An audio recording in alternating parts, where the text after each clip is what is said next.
Welcome to my channel Daily Bulletin News. Days of Our Lives is about to go way too far. Dr. Rolf is back on Days of Our Lives and he's here to solve all of Kristen's problems. Personal, professional, you name it, and he's got the solution. And when we say solution, we mean that in the chemical sense, because everything we learned today hinges on his revolutionary scientific discovery of the century. Check out the full recap here. With it, he's going to make Kristen billions at Demera and heal Sarah's spinal injury, hopefully getting Brady off the hook. Whether or not that actually happens is still up for debate. Rolf had to look into the matter a bit more first, but already, the show's pushed things too far. There are always doctors looking into new treatments for pretty much every illness and injury out there. Spinal cord injuries are tricky, but Kristen could have put Rolf onto researching some specific, cutting-edge trial treatment that she'd have to use Demera's vast resources to bend the laws and regulations to use on Sarah. Sci-fi-ish, yes, but not out of the realm of possibility. If Grey's Anatomy can pull experimental treatments out, so can Days of Our Lives.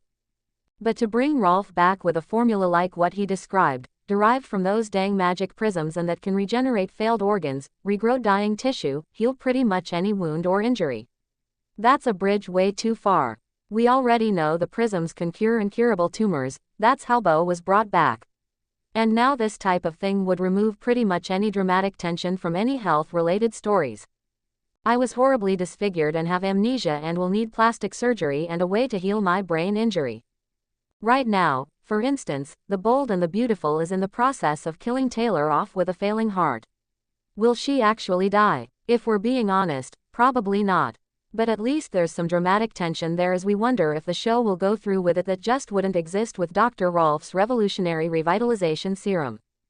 Granted, as with anything, if Days of Our Lives wanted to tell a health or injury story, they could just say the serum wouldn't work in that specific case because, reasons.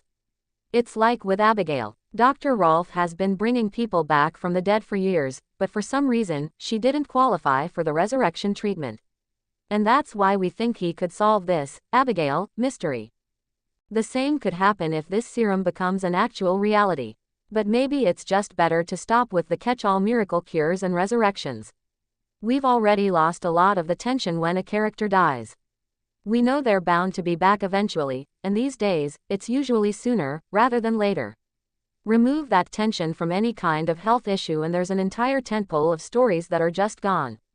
So please, make this new serum go the way of Megan's failed fountain of youth. When Kristen asked Rolf if he perfected it, his admittedly amusing response was, "Look at my face, Kristen. Does it look like I perfected a fountain of youth?" Stay tuned and subscribe the channel.